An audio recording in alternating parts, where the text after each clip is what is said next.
What do you think are those some healthy foods that are being promoted a lot that actually aren't healthy? Okay. um, all right.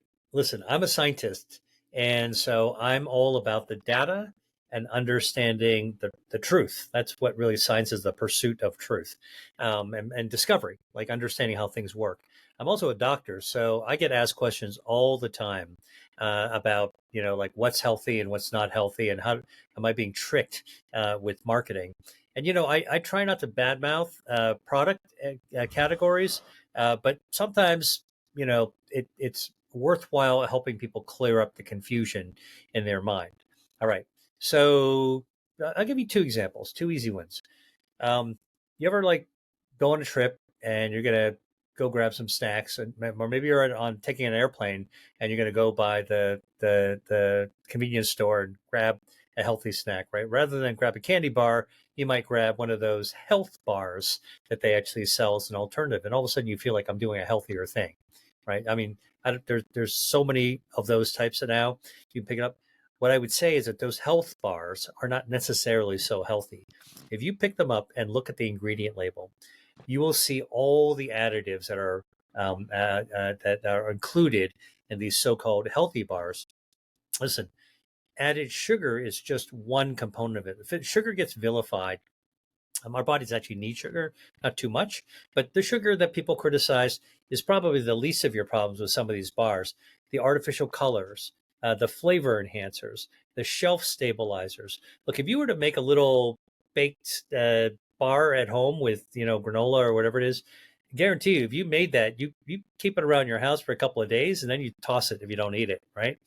These things that are found in a plastic bag or a plastic wrapper, they're sitting around for months. You know why? Mm. Because they contain chemicals that kind of embalm and mummify them. They stick around a long time.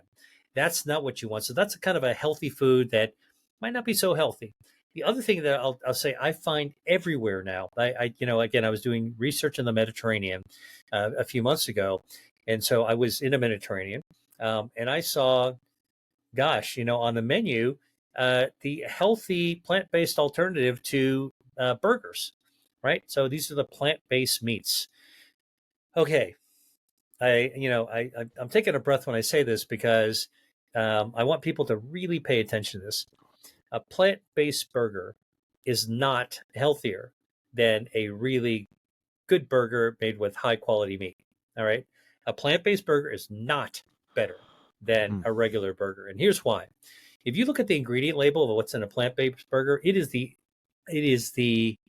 um, it is the epitome. It is the best example of an ultra processed food.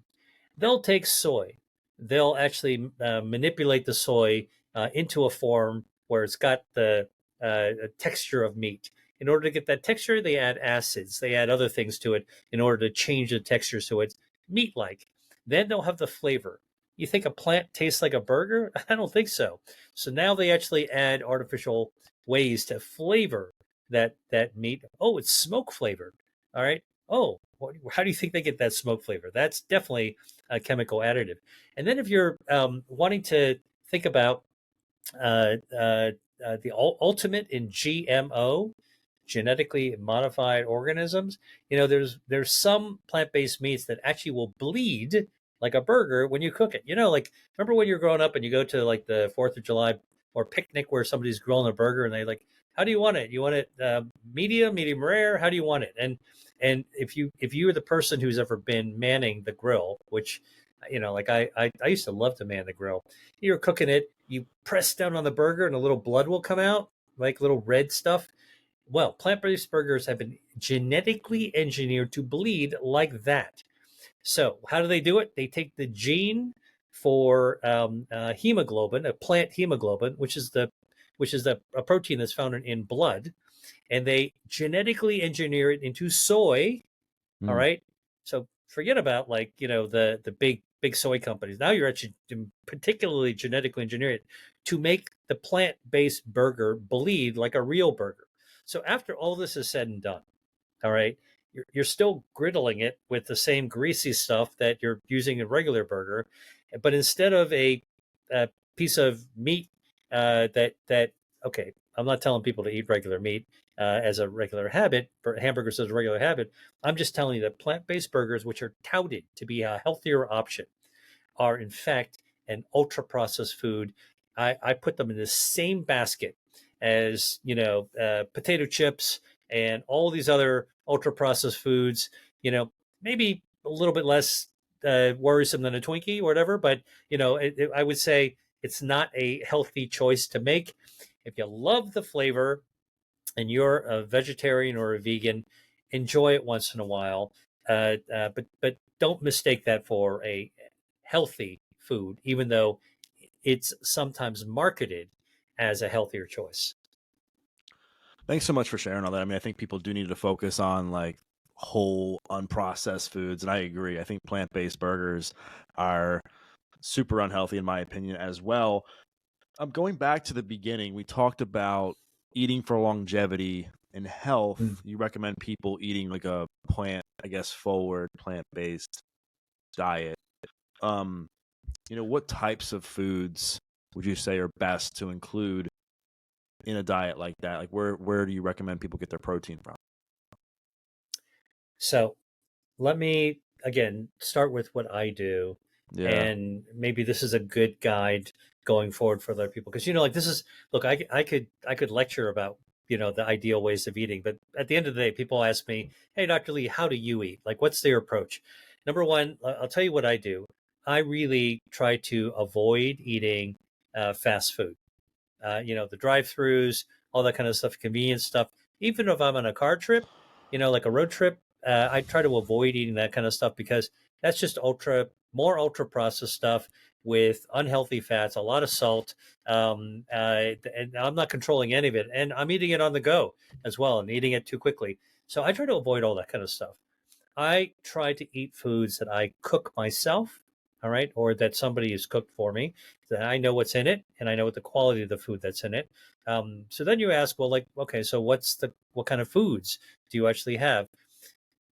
I will tell you right up front, although I do eat salads, I'm not like a big fan of the typical garden salad. All right, it's my least favorite thing when it comes to plant-based foods. So for anybody listening, you want to join me, on a healthier diet, don't worry, you don't need to eat salads all the time.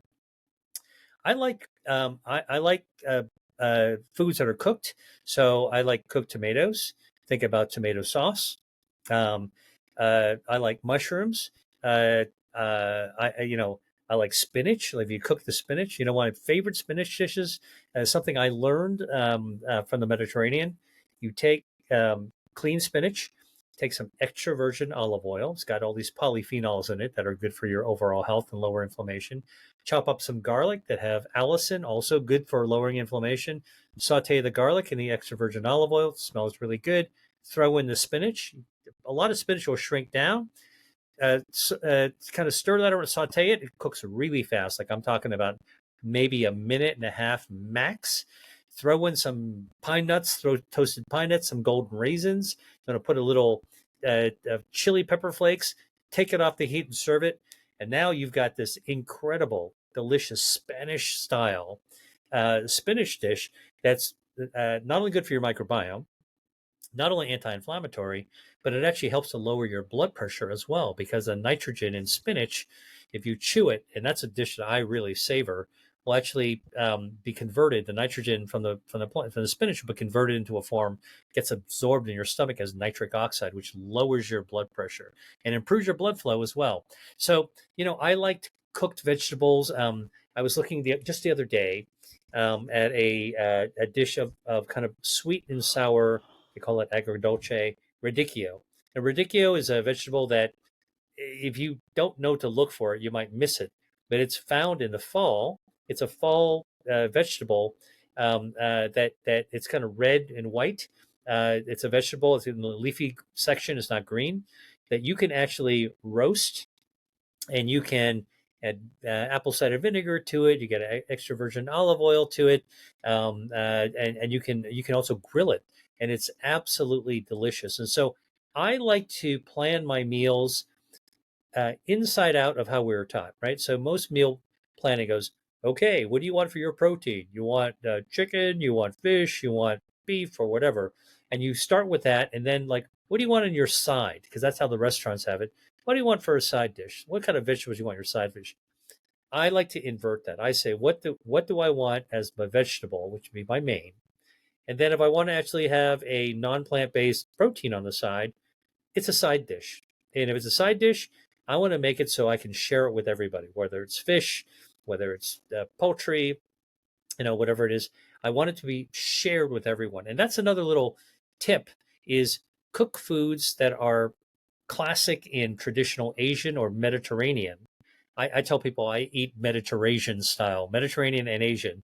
Either way, I can swing either way. I can mix them together. But those tend to actually be made from the healthiest fresh ingredients or fermented ingredients as well, which can be really great for gut health, good for overall health defenses, good for your metabolism, and also help you live longer and better. Thanks so much for sharing that. That sounds like a delicious way to live and to eat. Um, I want to talk about the opposite really quick, where I think people they're looking for answers and they want to know, like, is it time to shift my diet? Is it time to go to the doctor? Is it time to start exercising? And obviously the answer is always yes, but what are some of the signs that somebody has poor health and is decreasing their lifespan? Yeah, you know what? The one that I'm doing research on right now, it's really important because we all can get this way. If you feel tired and you're dragging all the time, all right, something's not right when you feel like you don't have any energy and all you want to do is kind of lie down. Now you might actually have a real illness. You could be really sick. You could have diabetes, you could have heart disease, might be that.